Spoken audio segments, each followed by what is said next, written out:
Okay guys, here I am on Honeywell's website. I wanted to show you guys, here's the zone panels we were working on here, the true zone panel, and this would be for some of your zoning kits with wireless thermostats as well. It comes all in a kit, but here we go. Let's click over here to, I wanted to show you guys this over here in Train Interactive Demo. Look, there's an online version of what I showed you guys. It's a little newer. Look, some of the connections are different. This AZ1 and AZ2 is add a zone panel. If you wanted to do even more zones on one panel, you could do that with these terminals. Not sure what OC, probably out. Not sure what that is, have to check. That looks like an OT to me, outdoor temperature, your discharge air temperature. Your thermostats are the same. If you notice, they have a combined OMB. Your equipment has separate OMBs. Got the DSBK, so very similar. And what you can do with this is, look, you can scroll through the menu just like we were doing. Heat pump. Look, this one does dual fuel. This must be the 432 panel. I had the 322 panel. The compressor stages, dual fuel heat stages. You can do the discharge limit, and you can, right here, it tells you what your system's doing. AC low stage, your outdoor temp, just check and see how it upstages that. And I know this probably not the best resolution over here, but you can also put in your discharge air temperature reading, and you can watch it downstage the equipment and so forth based on that. So this is a very neat interactive demo that I wanted to show you guys, and that's at the Honeywell Forward Thinking website. Back here I wanted to show you guys some of the other panels that actually Steven was working on. I believe he had the 3-1, no, he had the 2-1-1 panel. Let's see if I can find. Okay, so here it is. I don't know why it wasn't there a second ago. HZ221 installation manual, and it's honestly a pretty brief manual. You don't get a whole lot there. So here's the beginning of the manual. Let's scroll through it here. 221 personal guide. Okay, here's some tables. I'm not going to spend a long time on this, but I think I know why that board was doing that to Steven, and just hit me, you know, not to try and make him think I'm so much smarter than him, because I'm sure in a lot of ways he's very much smarter than me, but, you know, it just finally maybe hit me what was going on. So it's hard to kind of see. I'm gonna have to try and slide the camera ever so gently over. Here is our description of the thermostat here. As you can see, it's telling us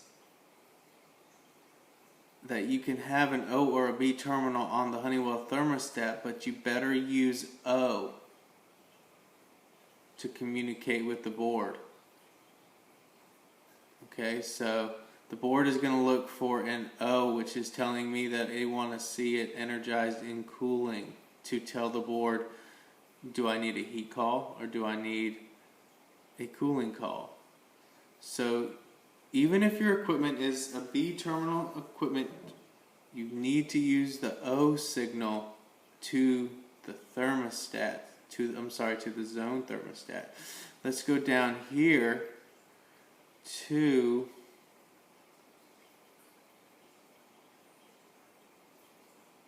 our equipment, and here it shows that I have a O terminal and a B terminal. And what that is going to tell me is that regardless of whichever one I hook to it is going to work properly. So if I hook in your case, Stephen, you hook it up to the B, even though the thermostat is sending the O signal, the board is still going to output the B signal in heat. Even though the thermostat is sending out the O signal, if the thermostat is not giving the O signal, then this board will energize the B. See, even I got confused there, Stephen. It's confusing, right? So the thermostat is not giving the O signal. It's in heat. This board energizes the B. And you know the terminal's probably energized, regardless. Most units are hooked up to O, but there's power at that B terminal, is what I'm thinking. I'm not an expert. This manual doesn't do a great job. It doesn't look like the discharge air temperature sensor is really configurable. And it doesn't, it's just going to give you, looks like these settings here. 120 is going to start to disable it, and does different for, looks like it's different here. So not a most configurable board ever, and that might be what kind of happened to you, but maybe that'll help, Steve. I don't know. This is a company I just found out about, Jackson Systems. Zoning panels. Let's go there.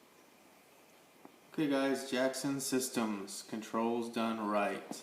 Let's have a look at what this company puts out. I'm gonna probably try and sell one of these the next chance I can.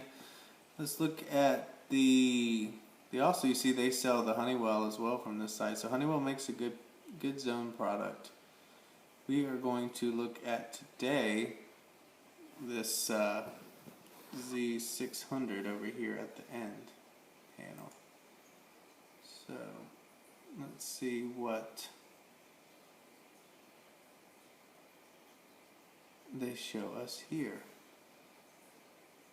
The Z600 6-zone, 2-position forced air zone panel that can be expanded to as many 12 zones with the expansion panels. So single stage, multi-stage heat pump or dual fuel, up to 3 stages of heating or cooling, and slide switch configuration. I believe it also has a little screen. Let's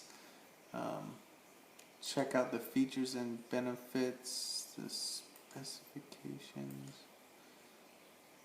Let's do the 600 installation manual. Let's have a look at something, shall we?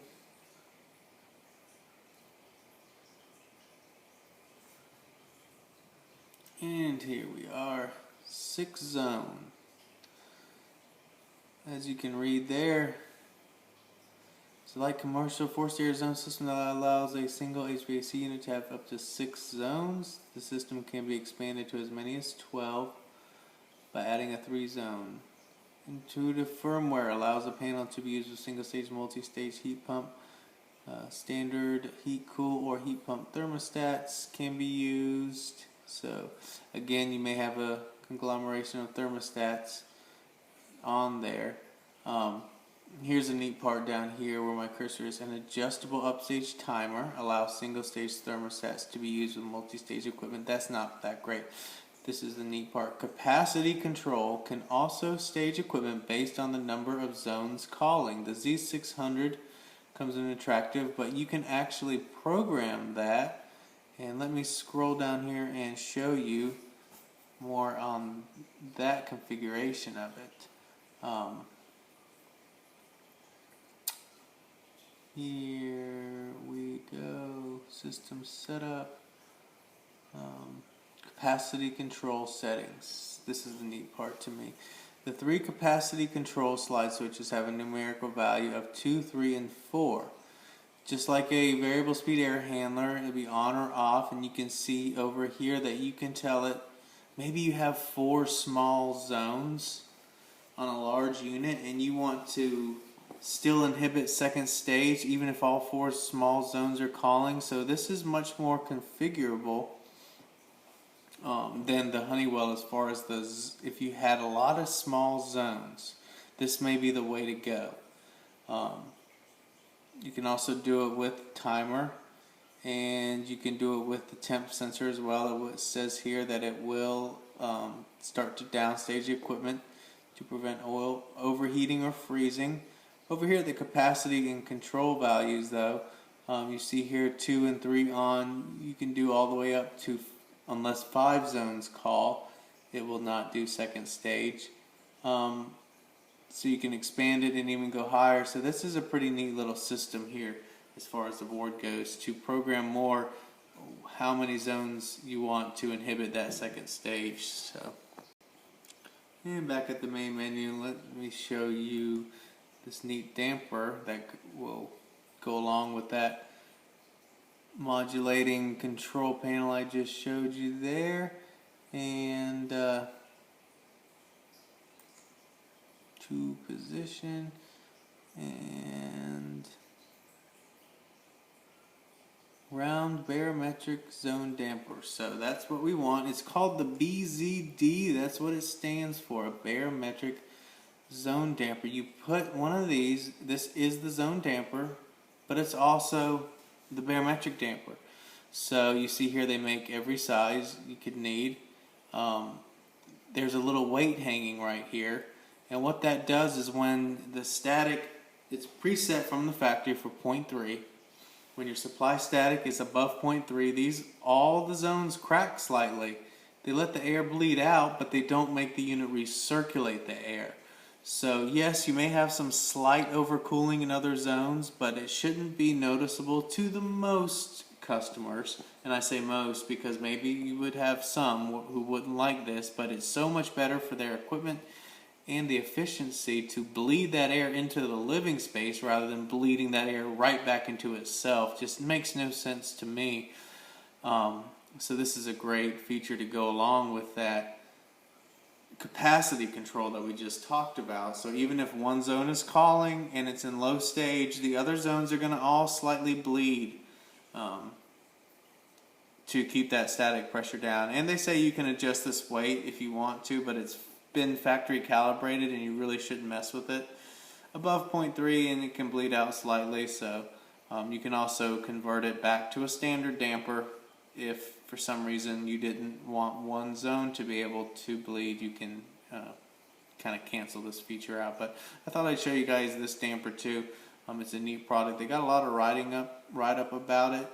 On this website I found quite a bit of write-ups on it, the guy who kind of invented it, and so forth. So jacksonsystems.com, and check out their stuff. I think I'm going to use them in the next job I get.